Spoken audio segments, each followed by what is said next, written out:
the better you will be prepared to discharge one of the greatest responsibilities of parenthood, the intelligent education of your child.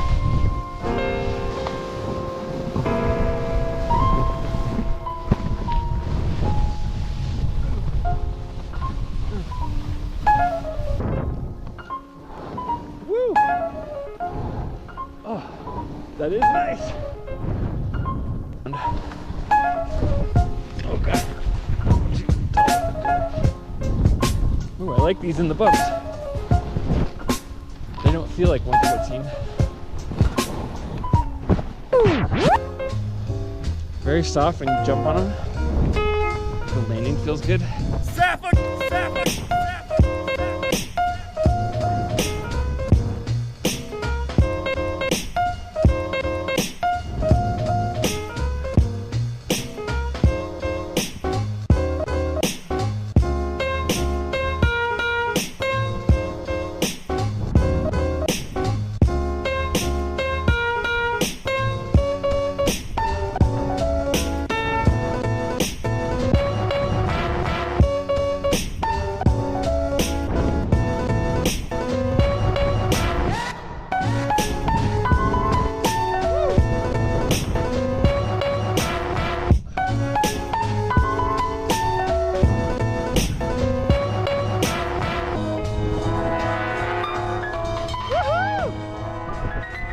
Alright, welcome.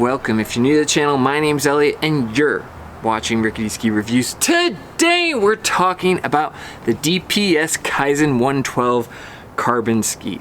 Now, full disclosure, unlike the other DPS review, I paid my own money to review this ski. Now, big shout out to my local shop over at Greenwood Sports.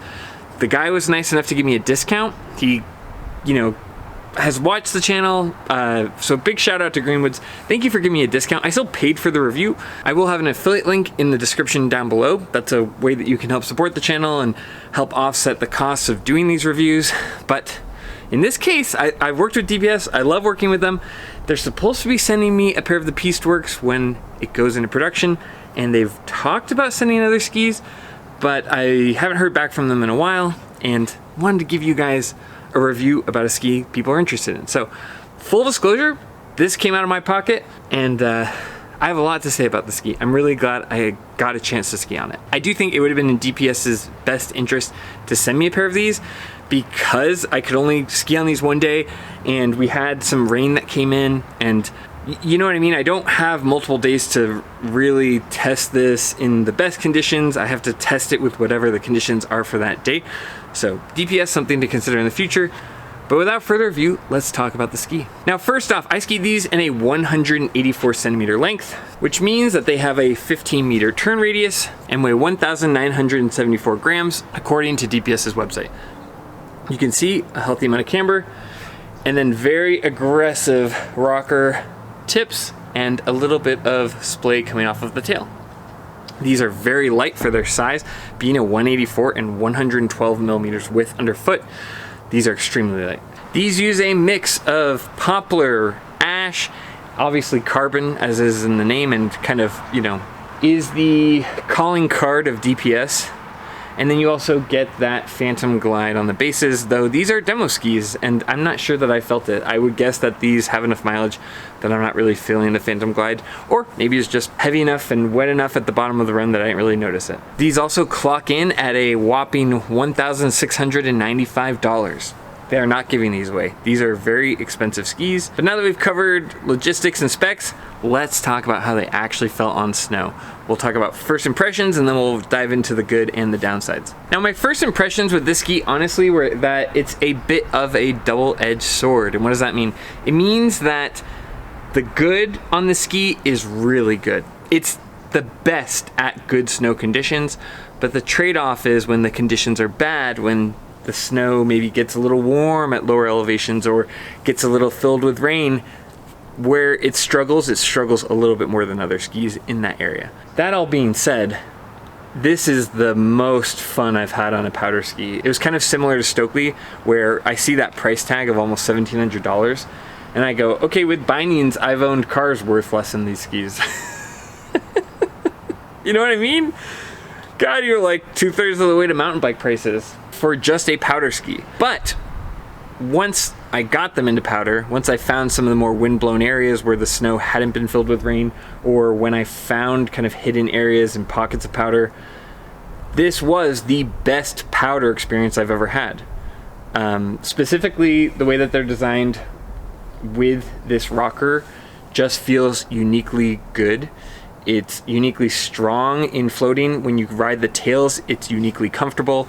It is the most comfortable 110 millimeter plus ski that I've ever put on my feet. So there's a lot to love, but you know, it's a very nuanced ski, and I think that there's a specific type of person that this ski is relevant to. But anyway, those are my first impressions. I had so much fun. I probably had my best ever powder day in general, and it was not even close to the best snow, which is kind of funny. But anyway, let's jump into the good, and then we'll talk about the downsides. Now, my list of positives is pretty long, so I'd say that 90% of this review is going to be the positives, but I also want to talk about the shortcomings, so that will come, but just so you know, if you're looking at that, there will be timestamps. So, when the snow is good, hands down, this is the best powder ski I've ever put on my feet. You talk about the width. I typically don't like skis that are wider. 110 has kind of been my limit. Sweet spot is usually somewhere between 104 and 110. And really the only 110 I've even liked has been the bent 110 until I tried this ski. This ski really made me second guess some of the other reviews I've done. For instance, the QST blank. I've always said, well, the QST blank gets a pass because it's so wide, and yeah, after a few hours on the ski, it hurts my hips. But you know, that's normal for this width. No, not true at all. This felt so good. I never felt soreness on my hips. I didn't feel like I had to lean back and put a lot of stress on my knees. This was far and away the best powder ski I've ever had. It was the most fun I've had on snow. And like I said, the snow was okay. You had to search for the good spots. And even with all that considered, I had a ton of fun on these. I kind of get it. I get why these are so expensive and why they're so sought after. I get so many reviews asking me to review DPS. Now I know. One, I always kind of assume because it's expensive, and I tend to kind of call out overpriced baloney. This isn't overpriced baloney. This is expensive for sure, but the performance is there to match it. Would I go out and spend my own $1,700 on skis? If money was no object, I've never skied on a powder ski this good. I don't know what the answer is. Would I buy these myself? Reluctantly, I think I would. I think that I would have so much fun on these. It would be hard to go back. I think knowing what I know now, I would do it. I don't think I would have ever sought this out on my own. So I would say that I think everybody at one point in their life should at least try these because they are unbelievably fun in the powder. The bang for the buck probably doesn't outweigh something like a bent 110. Right now you can buy those for $365. I mean, but now that I've tried this, I can't believe how good these are. So I guess to answer your question, yes, I would buy this for myself, but I'd buy one pair and I'd make sure I like them. I would demo them first, get that locked in, and then I wouldn't buy another pair for like 5 or 10 years. I would really make sure I got my money's worth. But if you're not skiing that much and you're missing a lot of the powder days, or the snow just isn't that good at your home mountain, probably the value isn't there. You need to get a lot of days on these for it to be worth it. And if you're only skiing powder 3 days a year, it's hard to get your value back out of the ski at that point. Okay, what else did I say? They were very springy and bouncy. They're fun to kind of take off little jumps. When they land, they're very smooth. When you're kind of doing those dolphin turns into the powder, you get the most spring out of the snow. Imagine the thing that you like about powder, which is the springiness, which is the bouncy, flowy kind of turns. This ski basically accentuates that and makes it even better. And I think that's one of my favorite things about it. It's like if you're already having your best day ever, imagine multiplying that a little bit and enjoying it just that much more. Like I said before, the rocker feels really good when you kind of ride the tails. I don't have to fight so hard to keep them above the snow. The rocker is so aggressive that you can kind of sit on the tails and just let them ride. Whereas QST 106s, bent 110s, you really have to lean back and keep the tips above. This allowed me to just focus on the experience, sit on the tails comfortably, and the tips were always kind of staying above the snow. These were absolutely phenomenal. I think also because it has such an early rise with this rocker, you can make those quick turns in the trees as well. Whenever I got into the brush and bramble, I didn't have a hard time kind of getting them around. I can't stress enough though, the big perk of these skis honestly is the comfort. And I think that there is a way that you could find value in this. If you have hip or knee issues, Specifically me, when I was on the QST blank, I really felt it on my hips. Or if I've ridden some of those other skis like the Dana Star M Pro, I really felt like I had to yank my knee around on those. Even my QST 106s, after a while, if I was skiing really aggressively with Zach, I felt it in my knees at the end of the day. I feel like if you have hip or knee issues, this ski is worth it, because if you think about, at least for Americans, what it costs to go and get hip or knee surgery, you know, spending an extra $1,000 doesn't sound so bad anymore.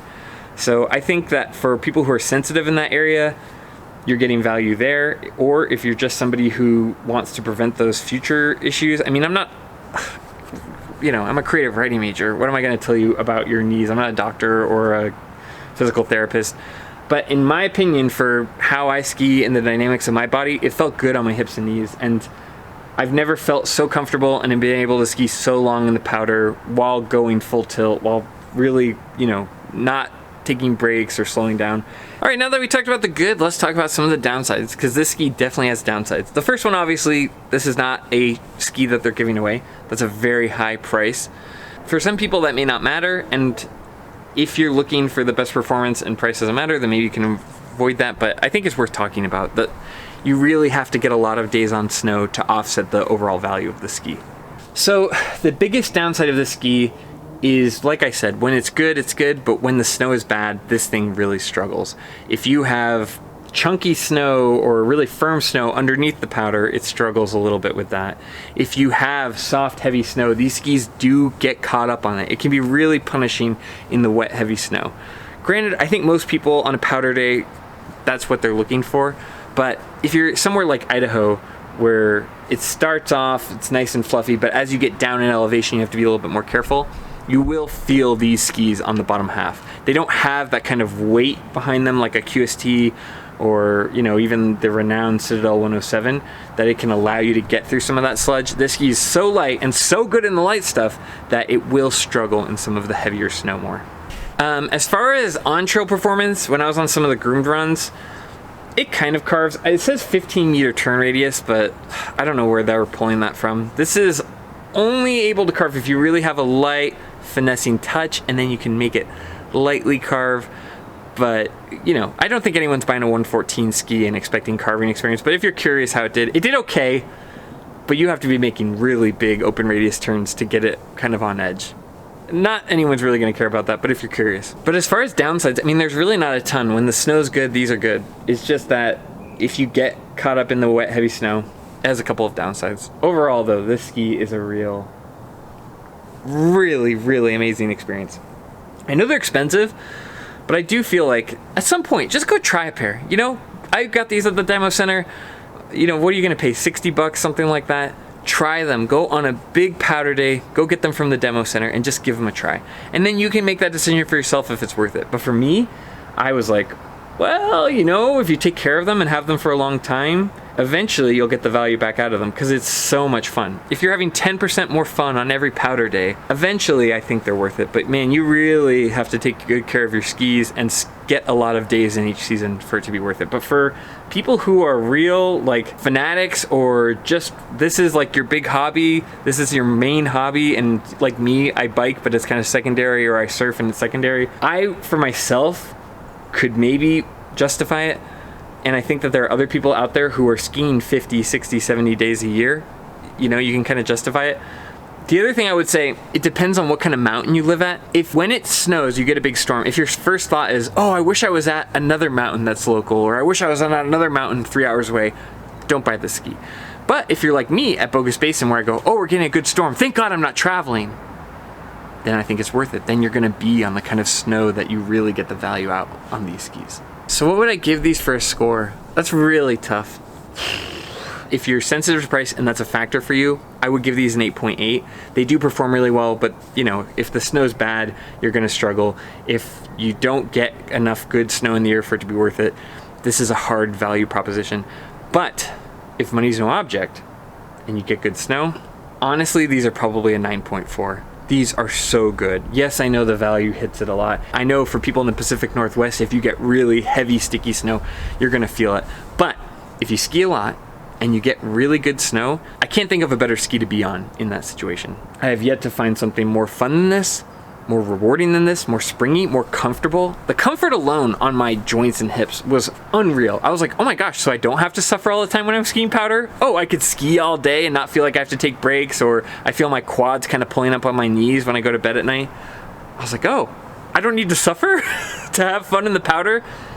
This completely moved the scale for me on what powder skis are capable of and what kind of performance you can get out of a ski like this. I'm kind of more focused on carving, and I've done more racing background, and to me, the fact that I went through this whole day without feeling any pain on any part of my body and just was smiling ear to ear the whole time I found anything resembling powder, to me, that makes this just a tremendous ski. So 9.4, that's my honest opinion. No one paid me. In fact, DPS didn't even send me these skis. I just went out, took the initiative, and paid my local demo shop. So if you want to help me recoup some of those costs, I'll have a link down below if you're planning on buying them. If you don't need them, don't worry about it. If you're buying anything, you can click the link and then go purchase whatever you were going to purchase anyways. But as always, the point of this channel isn't to get you guys to buy things. It's to tell you the truth about products like this and give you my honest opinion so you can know if it's a good fit for you. For me, I love these. I'm really sad to return them. I had so much fun, and I would love to put more mileage on them, but this was a real treat to ski on, and I don't say that lightly. I test a lot of different skis. I have plenty of skis. I don't like, you know what I mean? There were plenty of skis I could have put in. Yesterday when I had that big powder day, I was on the renowned Citadel 107s and I had a blast. But for me, I want to help you guys. I want to be thorough and go and test things out and get more knowledge as I go through it. And this was just unbelievably fun, even when the snow's not that good. So anyway, that's the end of the video. If you like this kind of content, please consider liking and subscribing. That's a free way to support the channel. Like I said before, I think several times, I have affiliate links. You can also become a channel member. But as always, more than anything, just thank you for watching. Thank you for being part of the community. Thanks for taking time out of your day. Because the channel has grown so much, you know, the local shop owner that came and talked to me today, he's like, oh, I've seen your videos. They've been sent to me on YouTube. And because of that, I don't know, I've been able to grow the channel and try more skis, and I don't know, I'm always grateful to you guys that you take time out of your day, and I can't say thank you enough times. But anyways, as always, I'll see you in the next one. See ya.